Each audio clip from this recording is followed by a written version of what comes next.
학원에서는 숙제도 잘하고 테스트 결과도 나쁘지 않게 나오는데 꼭 학교에서 시험만 보면 점수가 안 나오는 학생들이 있죠. 그런 친구들은 대부분 유형입니다. 안녕하세요, 성정수학입니다. 학원도 열심히 다니면서 나름 성실하게 공부하는 것 같은데 꼭 학교 시험만 보면 성적이 안 나오는 학생들이 있습니다. 여기에는 몇 가지 이유가 있는데요. 학원에서 놓친 게 있을 수도 있고 아이도 성실하지만 잘못된 방향으로 공부를 하고 있을 수도 있어요. 오늘은 이런 학생들이 학교에서도 시험을 잘 보려면 어떻게 해야 하는지 정확하게 말씀드리겠습니다. 영상 끝까지 보시면 답답함이 시원하게 해소가 될 거예요. 바로 시작하겠습니다. 첫 번째는 잦은 연산 실수입니다. 시험을 볼 때 연산 실수가 많은 유형입니다. 실력에 비해 유난히 시험을 못 보는 경우가 있는데요. 또 못할 때와 잘할 때의 차이가 무척 심한 경우도 있죠. 이런 아이들은 대체로 연산 실수가 많은데요. 연산 실수를 줄이기 위해 많은 신경을 써야 돼요. 그리고 연산 실수에도 몇 가지 유형이 있습니다. 첫 번째는 잘 풀어놓고 막판에 급해져서 답을 잘못 계산하는 경우가 있어요. 이런 경험이 있다면 정신을 바짝 차리고 막판까지 제대로 계산해야 한다는 것을 스스로 정확하게 인식을 해야 돼요. 이렇게 인식하는 것 자체만으로도 다음에는 같은 실수를 반복하지 않을 겁니다.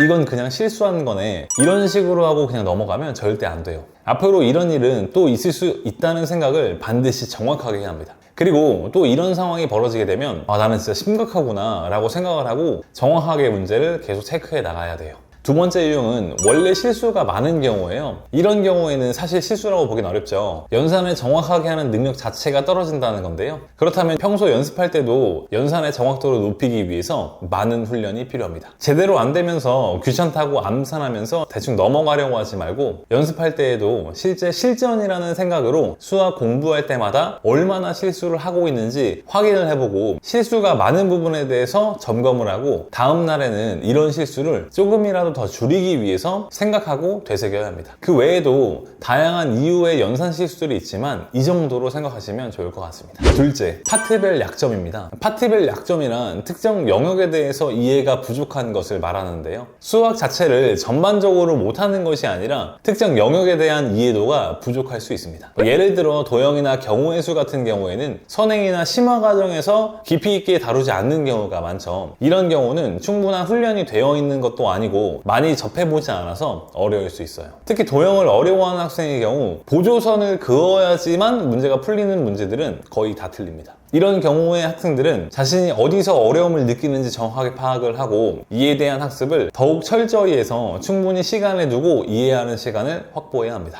셋째, 숙제를 제대로 해가지 않는 경우입니다. 많은 부모님들께서 아이가 숙제를 다 했다고 하면 다툼으로 번지는 것이 싫어서 그냥 넘어가시는 경우가 많죠. 그리고 또 학원에 연락해보면 이상이 없다라는 답변을 받게 되는 경우도 있습니다. 그러면 이 말을 그대로 믿게 되죠. 그러나 다 했다는 것이 어떻게 다 한 것인지에 대해 체크할 필요가 있어요. 정확하게 모르면서 그냥 풀기만 하고 다 했다고 하는 것인지, 모르는 문제는 조금도 고민하지 않고 그냥 넘어간 상태로 다 했다고 하는 것인지. 특히나 많은 학생들이 다니는 대형 학원이라면 숙제 검사를 꼼꼼하게 할 수가 없기 때문에 확인이 잘 안 될 수도 있어요. 부모님께서 숙제가 잘 된 것인지를 정확하게 확인해 보고 싶으면 첫 번째로 정확하게 풀고 있는지를 확인해 보세요. 어려운 문제집이고 학교 성적은 잘 안 나오는데 대부분의 문제집에 동그라미가 쳐져 있다는 건 말이 안 되겠죠. 두 번째로 오답이 잘 해결되고 있는지를 보셔야 되는데요. 아이가 질문을 자주 할 수는 있는 학원인지, 자주 틀리는 유형이 제대로 확인되고 있는 것은 맞는지, 우리 아이가 특히 오답률이 높은 문제에 대해서는 어떻게 관리가 되고 있는지를 확인하셔야 됩니다. 세 번째로 오답이 지나치게 많은 상태가 아닌지도 확인해 보세요. 특정 유형도 아니고 전반적으로 그냥 오답이 너무 많다면 우리 아이에게 맞는 교재가 아니거나 진도가 맞지 않을 가능성이 상당히 높습니다. 교재 선정을 잘못했다는 것 자체도 학원에서 실력을 정확하게 파악하지 못했다는 것이니까 꼭 확인을 한번 해보셔야겠습니다.